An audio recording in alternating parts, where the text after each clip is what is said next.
Hi, Dyslexic Genius here, Brett Hurd. I'm back on the Edison Triumph Model A, the Triton motor, and I want to discuss phonograph springs in general and phonograph grease.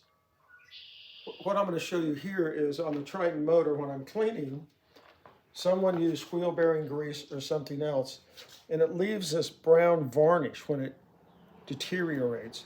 And it also etches the spring. You can see these marks.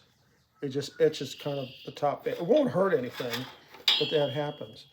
And I'm not a big fan of the graphite Vaseline thing, originality, because in almost 40 years or so of packing spring barrels, I've never had a comeback, but I've seen some horror stories. And we personally have phonographs that I've done over 40 years ago. I play them all the time and there's no problem. And the reason I want to talk about this is you want to pack your spring barrels once and never have to ever do it again. And it should last 100 years or more.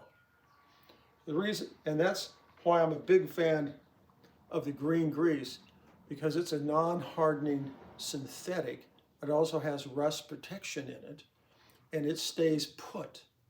It has a cling factor to it. The other great grease is Superlube.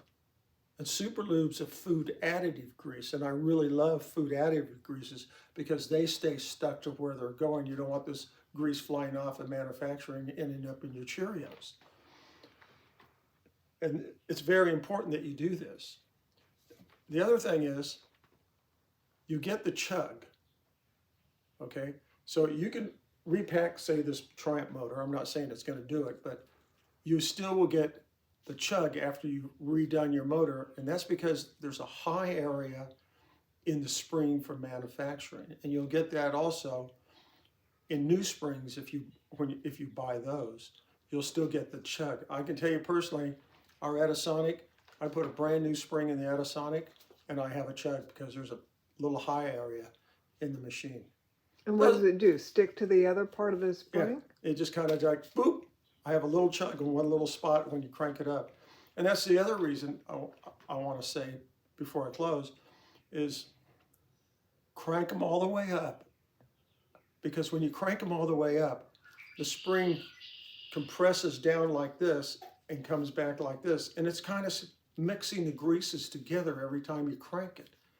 If you crank it up a little, then you're only going to get a little mix of the grease. You want to crank them up like this. It makes them run smoother also. And if you have a huge collection, you want to go buy once in a while and crank them up and just let them run. I love this hobby, and that's my tip for the day.